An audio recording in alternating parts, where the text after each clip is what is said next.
नमस्कार साथियों, मैं सुनील कुमार स्वागत करता हूं मेरे YouTube channel technique teacher Sunil में। साथियों, IFMS 3.0 में सभी जो कर्मचारी हैं उनकी सर्विस डिटेल जो है उसको अपडेट करना अनिवार्य कर दिया है और मार्च 2026 के जो सैलरी बिल हैं अपडेट के बिना संभव नहीं हो पाएंगे। तो मैंने सुबॉर्डिनेट सर्विस में जो कर्मचारी हैं उनके लिए वीडियो बनाया किस प्रकार से उनकी जो सर्विस डिटेल अपडेट करनी है, कौन कौन से कॉलम में क्या ऑप्शन आएंगे। आज का जो वीडियो रहेगा वो जो स्टेट सर्विस जिसमें प्रिंसिपल महोदय, वाइस प्रिंसिपल महोदय और जितने भी लेक्चरर हैं उनकी सर्विस डिटेल में क्या क्या ऑप्शन आएंगे वो मैं आप लोगों को बताऊंगा। वीडियो में बने रहें। अगर आपने मेरा यूट्यूब चैनल सब्सक्राइब नहीं कर रखा तो चैनल को अवश्य सब्सक्राइब कर लें। तो ले चलता हूं मैं IFMS 3.0 DDO लॉगिन पे। साथियों, मैंने IFMS 3.0 में DDO लॉगिन कर लिया। उसमें DDO रोल जो है उसमें जाएंगे और उसमें एम्प्लॉय मैनेजमेंट में जाएंगे। इसके बाद आपके सामने जो लॉगिन का इंटरफेस आ जाएगा। उसमें जो लेफ्ट साइड में यहाँ पे जो एम्प्लॉय मैनेजमेंट वाला टैब है इस पे आप लोग क्लिक करेंगे आपके सामने बहुत से नए ऑप्शन आ जाएंगे। इनमें एम्प्लॉय मॉडिफिकेशन, ये जो एम्प्लॉय मॉडिफिकेशन टैब है इस पे क्लिक कर लेंगे। क्लिक करने के बाद यहाँ सर्विस डिटेल वाला जो टैब है ये वाला, इस पे आप लोग क्लिक करेंगे आपके सामने इस प्रकार से ऑप्शन आ जाएंगे। यहाँ पे आप लोगों को जो ऑल है इस टैब पे क्लिक करके जो सारे कर्मचारी हैं उनकी लिस्ट शो कर लेंगे। आइटम पर पेज में अधिकतम कर लेंगे। इस प्रकार से कर्मचारी आ जाएंगे। अब आपके सामने जो व्याख्याता वाइस प्रिंसिपल हैं उनकी जो सर्विस डिटेल है उनको अपडेट करने के लिए यहाँ बताया जा रहा है। तो आप किसी भी व्याख्याता या वाइस प्रिंसिपल महोदय को यहाँ से मॉडिफाई वाली टैब पे क्लिक करके और उनकी जो सर्विस डिटेल वाली ऑप्शन है उनमें चले जाएंगे। एम्प्लॉय सर्विस डिटेल वाले जो ऑप्शन है उनमें आ गए हैं। तो यहाँ पे सर्विस कैटेगरी, सबसे पहले सर्विस कैटेगरी यहाँ पे आप लोगों को देखना है। अगर स्टेट सर्विस है तो बहुत अच्छा है, वरना यहाँ पे आप लोगों को इन ऑप्शन में जो स्टेट सर्विस वाला है इसको आप लोगों को सेलेक्ट करना है।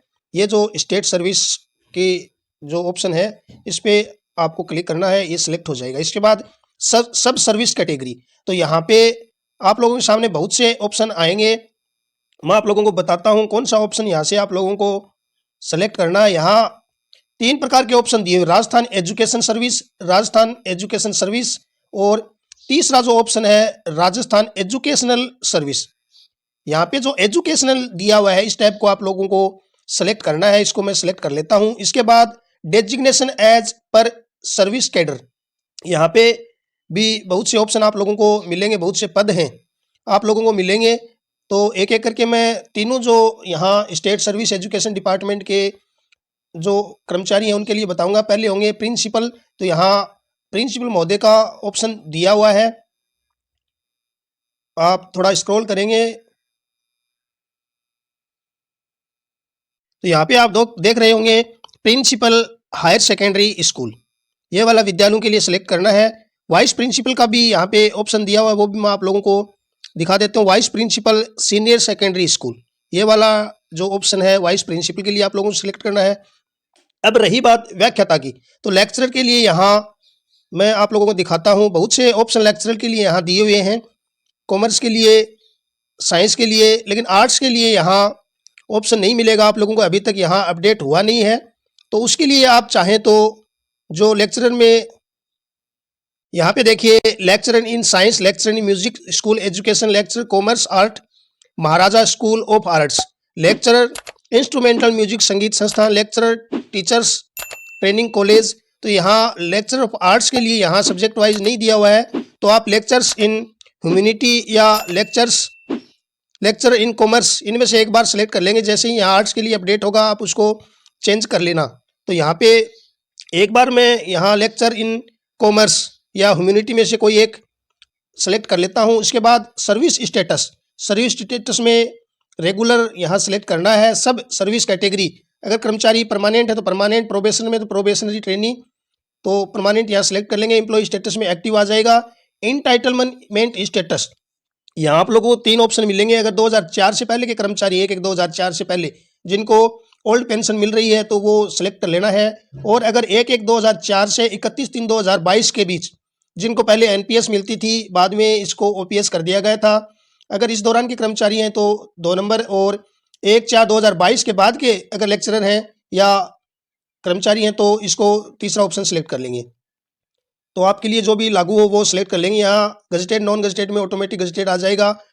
एक्चुअल पोस्ट इन करंट ऑफिस, यहाँ पे आप लोगों को प्रिंसिपल, वाइस प्रिंसिपल या लेक्चरर जो भी आप लोगों के लिए हो, यहाँ तीनों ऑप्शन यहाँ मिल जाएंगे आप लोगों को। तो आप लोगों के लिए जो लागू हो यहाँ पे इनमें से आप लोग सेलेक्ट कर लेंगे। इसके बाद सर्विस क्वाटा, सर्विस क्वाटा में आपके लिए जो लागू हो यहाँ डाइवर्स, अक्सर सर्विसमैन, प्लेयर, विडो वो लागू कर लेंगे। अगर इनमें से कोई नहीं है तो एन कर देंगे। Appointment order number, appointment date जो है वो उनके नियुक्ति आदेश में देख के आप यहाँ भरेंगे। ज्वाइनिंग डेट भर लेंगे। डेट ऑफ प्रेजेंट डेजिग्नेशन भर लेंगे। पैरेड डिपार्टमेंट, यहाँ एजुकेशनल डिपार्टमेंट यहाँ आ जाएगा। Current department secondary education department Bikaner आ जाएगा। डेजिग्नेशन ऑफ अपॉइंटिंग अथॉरिटी, तो लेक्चरर के लिए और वाइस प्रिंसिपल, प्रिंसिपल के लिए यहाँ डायरेक्टर महोदय जो हैं वो यहाँ आ जाएंगे। तो आप सीधे डी पे जाएंगे तो आपको DI ऐसे भी सर्च कर सकते हैं। बाकी आप जैसे ही डी पे जाएंगे आप लोगों को ये ऑप्शन मिल जाएगा। मैं दिखा देता हूँ एक बार। तो यहाँ पे आप लोग देखेंगे ये डायरेक्टर का जो निदेशक है ये ऑप्शन है, यहाँ पे इसको आप सिलेक्ट करेंगे। इसके बाद ज्वाइनिंग टाइम आफ्टरनून, फॉरनून, यहाँ आप लोग कर लेंगे। डेट ऑफ रेगुलर सर्विस, तो यहाँ पे अगर भरा हुआ तो ठीक है, नहीं तो अगर ये टैब जो है वो एक्टिव नहीं दिखती आप लोगों तो यहाँ एग्जेप्शन पे आप क्लिक करेंगे। क्लिक करने के बाद ये टैब एक्टिव हो जाएगी। यहाँ भरने के बाद आप पुनः इसको डीएक्टिवेट कर देंगे। इसके बाद GPF नंबर भर देंगे, स्टेट इंश्योरेंस नंबर भर देंगे और PLI अगर है तो वो भर दें, वरना इसको खाली छोड़ सकते हैं आप। इसके बाद आपको एक डॉक्यूमेंट, कोई भी एक या एक से अधिक यहाँ डॉक्यूमेंट अपलोड करना है।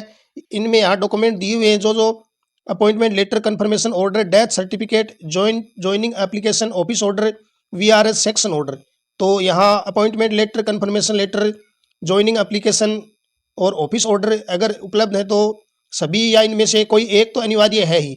और इसके बाद यहाँ आप लोगों को सर्विस अपडेट वाला जो टैब है, अपडेट सर्विस डिटेल, इस पर क्लिक करके और इसको अपडेट कर लेना। तो इस प्रकार से जो स्टेट सर्विस के जो एम्प्लॉई हैं उनके लिए सर्विस डिटेल अपडेट करने के लिए बताया गया है। साथियों, वीडियो अच्छा लगे तो इसको लाइक शेयर करते हुए आप मेरे YouTube चैनल को सब्सक्राइब अवश्य कर लें। धन्यवाद।